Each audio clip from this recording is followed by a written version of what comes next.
Tayo ay magsitayo upang manalangin sa ngalan ng Ama, ng Anak, ng Espiritu Santo. Amen. Magandang umaga mga bata! Kumusta na po kayo? Sino kaya ang lumiban dito? Magaling!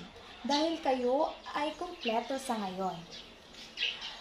Bago tayo magsimula, mayroon muna akong ipapakita sa inyo na mga larawan.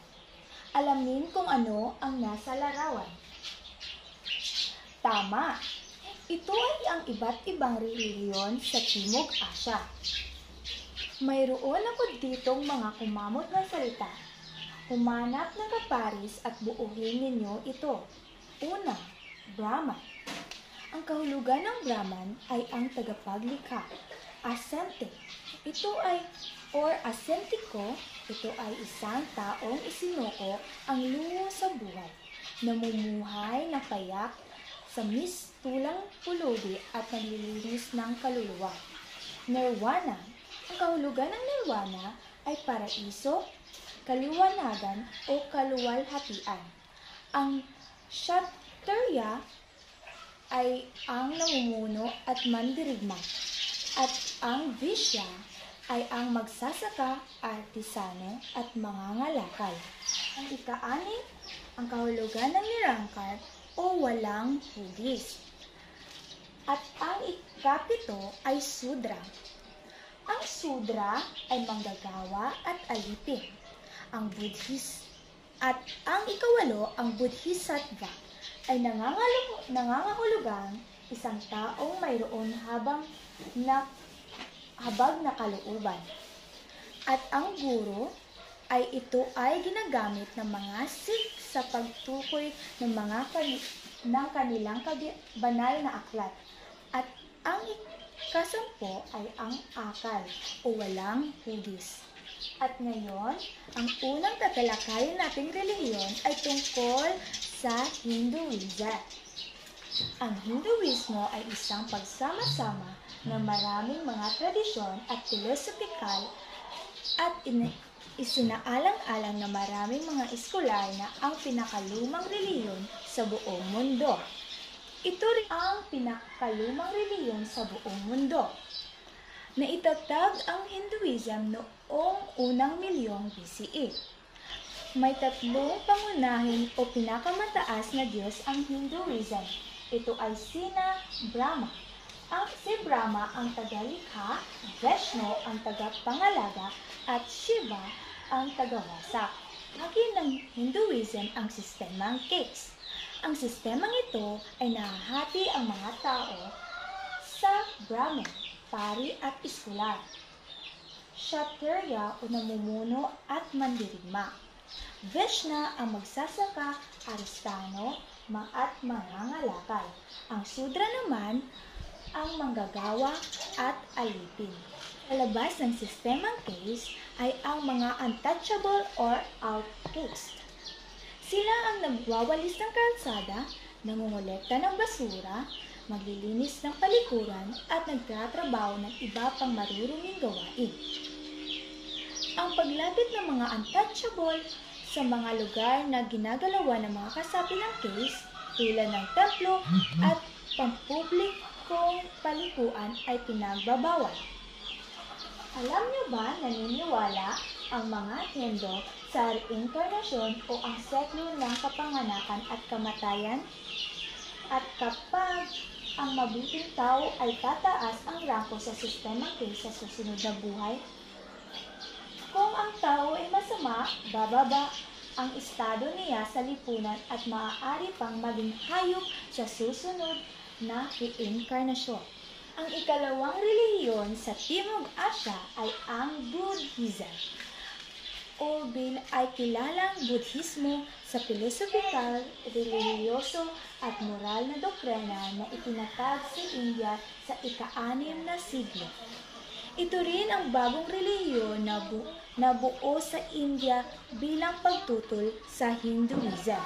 Ito ang pinangalan ng mangangalakal na si Siddhartha Gautama Buddha. Tulad ng Hinduism, naniniwala ang Buddhism sa reinkarnasyon at karma.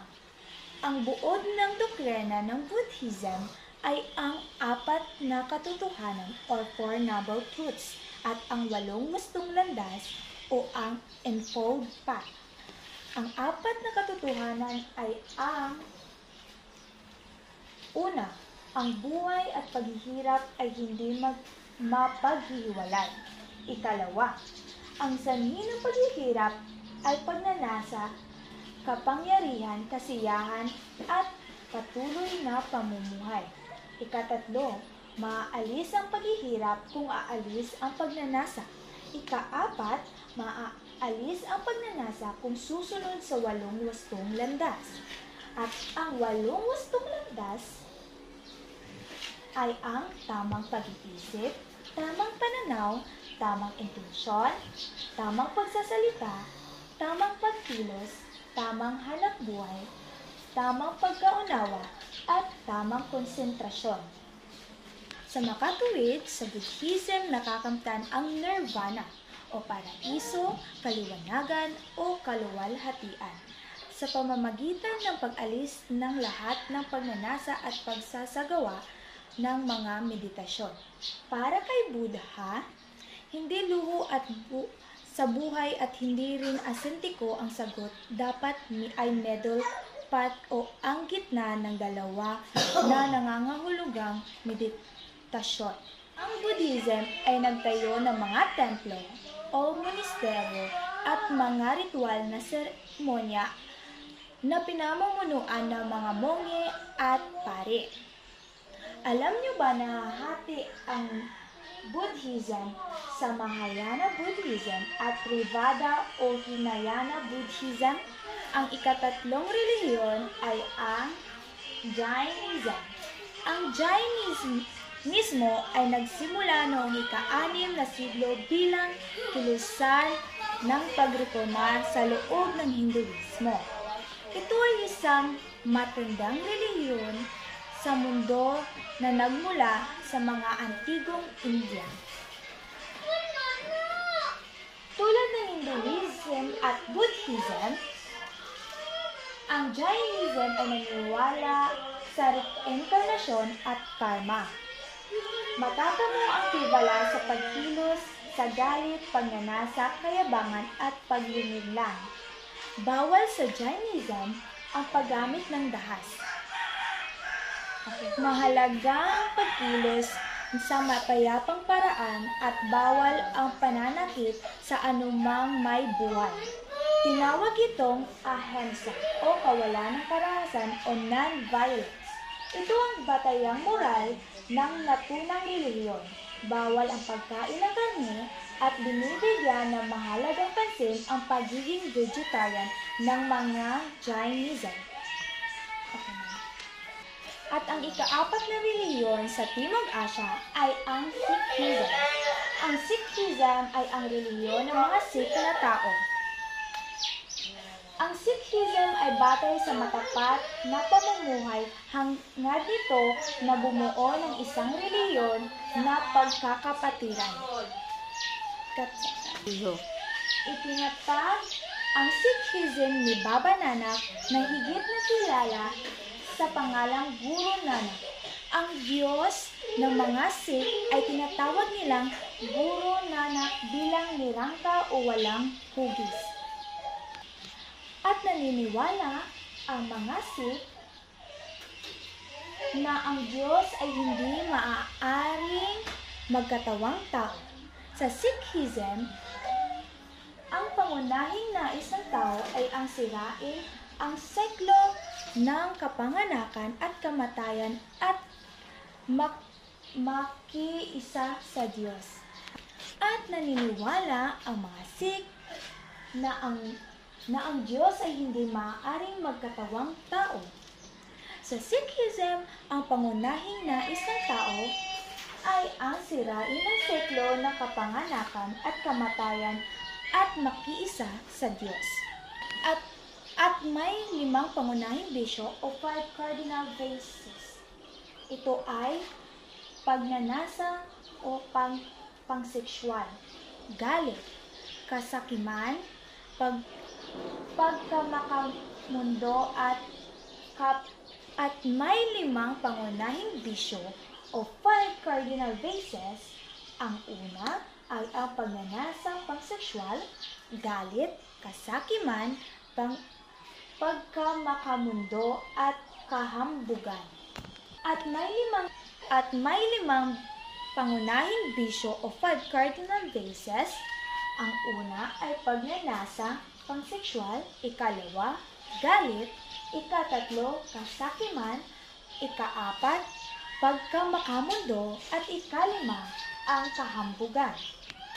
At dahil natalakay na natin ang 4 na reliyon sa Timog Asya, ngayon ay tatanungin ko kayo. Ang unang tanong ay, ano ang karma? Ipaliwanag ang kaugnayan nito sa reinkarnasyon. Magaling!